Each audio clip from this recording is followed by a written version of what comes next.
Bonjour à tous, bienvenue sur Actu Matin et désolé pour le retard accusé. Nous aurons deux invités lors de nos discussions tout à l'heure. D'abord à Christelle Rondonoubo qui est directrice de l'administration de l'Union progressiste pour le renouveau. Avec elle, on va passer en revue ce qui fait l'actualité au niveau de ce parti-là.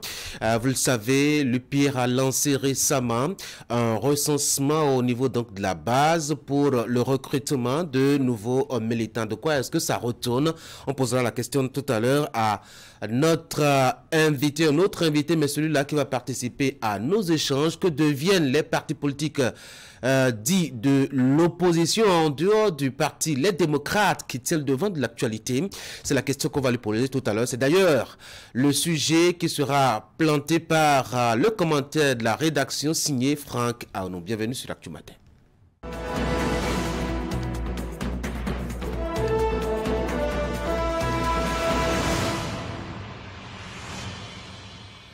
Et voilà, nous sommes de retour pour la une des journaux ce matin. Je vous propose déjà de commencer par Fraternité. La recherche de financement extérieur pour le développement. Le Bénin intègre le cercle fermé de la BER. Tronçon Paou Rundjava, une voie impraticable qui interpelle. L'autorité fin de la formation triptyque au métier du cinéma. Wani Ayo et Canal Plus Bénin Outil 29 jeunes talents et puis un dernier titre éjecté du transport du charbon de bois. Les conducteurs de véhicules J9 plaident pour une réintégration.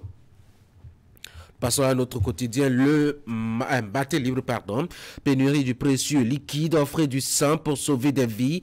Ricky Amadougou sensibilise par une troublante histoire. Toujours la tribune de la capitale maintenant, en marge de l'ouverture demain de la session budgétaire au Parlement. 108 députés de la 9e législature décorés par la grande chancelière. Nous sommes avec le matinal maintenant, accès à l'énergie dans les collines. Plusieurs ménages électrifiés à Diabata. Le bon fonctionnement de la centrale a été salué. Dynamisme info, liberté pour Madougou, Aïvo et autres. Pourquoi le gouvernement esquive-t-il l'option de l'amnistie? Gaskéani Info, présidentielle de 2026 et le journal qui se veut prophète.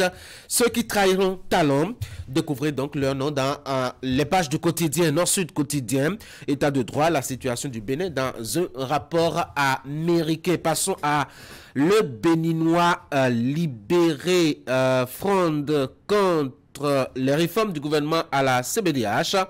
L'Armageddon, Kaposhishi Act, Adamo Bissirou et sa clique contestent le potentiel expansion des pratiques sexuelles contre nature en Afrique. Boniaï, un combat noble pour dégager l'homosexualité. La boussole, publication homophobe d'un ancien chef d'État béninois. Les LGBTQ remontent les bretelles à un Boniaï intolérant.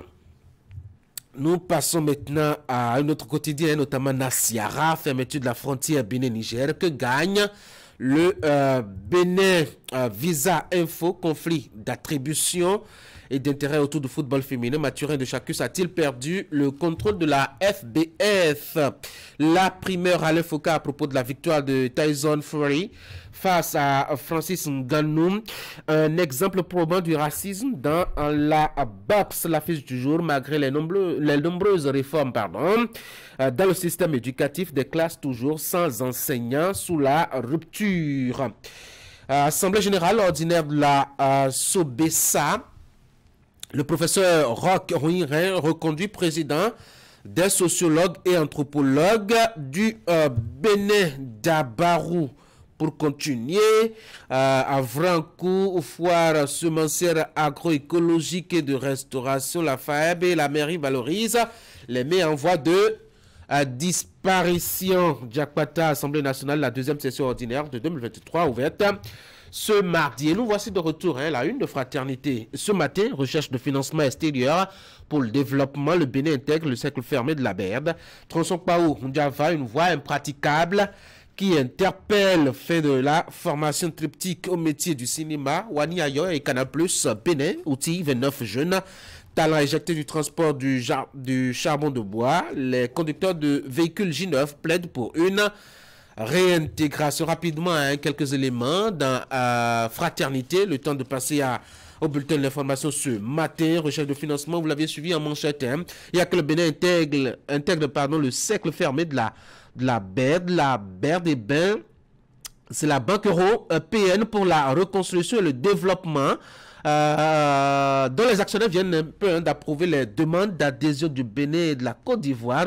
Une première pour un pays d'Afrique subsaharienne, notamment le Bénin et la Côte d'Ivoire, qui les avaient soumises respectivement en juillet et en août. Le Bénin vient donc de franchir un nouveau cap de la recherche de financement pour asseoir définitivement son développement économique et social. Acheter Fraternité, comprenez un peu les enjeux liés à ce sujet-là. Vous avez aussi que les conducteurs de véhicules J9 plaident pour leur réintégration dans le transport du charbon de bois. Il y a une décision qui les exclut désormais, alors qu'auparavant, ils étaient bien pris en compte par cette activité. De quoi retourne l'affaire? Eh bien, vous verrez dans les colonnes de Fraternité, et précisément à la page 6, la note de service qui suspend leur participation donc à cette activité, et puis le message qu'ils ont adressé aux autorités pour les solliciter leur indulgence afin de retourner à cette activité qui, faut-il dire, leur permet de